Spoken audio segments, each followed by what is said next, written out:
Значајни средби за продлабочување на економската соработка. Во рамки на Минхенската безбедносна конференција, премиерот Мицкоски се сретна со својот колега од Холандија, премиерот Дик Скоф. Мицкоски вели дека Скоф потврдил дека Македонија има силен сојузник во Холандија за нашиот евроинтегративен пат, базиран на реални резултати и реформи. Се разговарало за холандските инвестиции кои веќе се присутни со своји производствени капацитети во Македонија, за можноста за поголема соработка и инвестиции на холандски компании во сферата на здравството. Продолживме на билатерална средба заедно со холандскиот премиер. На средбата разговаравме за 3 важни работи за нас како држава. Првата, ние се наоѓаме во истата конституенца заедно со Холандија во Светска банка и Меѓународниот монетарен фонд. По 2, тоа се холандските инвестиции во Македонија, но и соработката со мултинационалната компанија Philips и можноста за соработка во здравствениот сектор. И трета тема која што ја разговаравме, евроинтегративните процеси на Македонија во рамките на Европската унија. На агендата денеска Мицкоски оствари средба и со претседателот за глобални прашања и кораководител на глобалниот институт на Goldman Sachs Джеред Коен. Во фокусот на разговорите биле глобалните економски текови, геополитичките предизвици и позиционирањето на Македонија во новата економска реалност. Мицкоски ја истакнал јасната определба за реформи, фискална стабилност и создавање конкурентна и предвидлива бизнис клима. Според него, оваа средба е во насока да се изградат партнерства со највлијателните глобални финансиски институции.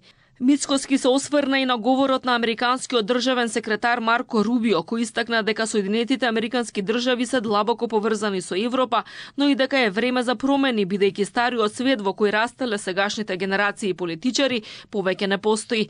Премиерот смета дека пораките на Рубио се јасен сигнал за сите сојузници дека светот веќе не функционира по старите правила, а Македонија останува посветено да го зајакнува своето место во трансатлантската заедница. Но и она кое што за него е особено важно, а и она кое што особено беше важно неговото обраќање, а тоа е нераскинливата врска помеѓу Европа како континент и Америка како континент, или да бидам попрецизен, како што тој ја нарече Америка дете на Европа.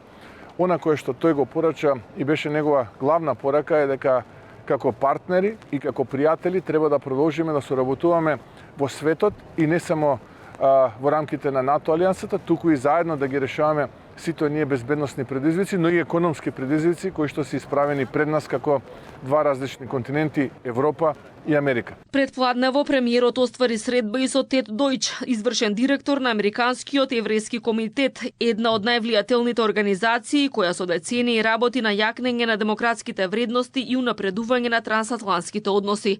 Тој разговарал за продлабочување на соработката, заеднички иницијативи во насока на заштита на човековите права, унапредување на меѓурелигискиот диалог и градење општество засновано на почит, толеранција и слобода.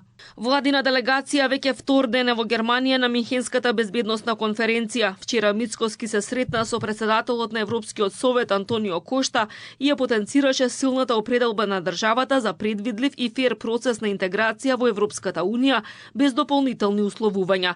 Меѓу другото, во фокусот на разговорите биле и можностите за нови странски инвестиции, пакетот 100 милиони евра за вештачка интелигенција и за енергетика. Мицкоски оствари средби со менаџментот на германскиот гигант Schwarz Group и унгарската 4iG, кои се веќе присутни на македонскиот пазар.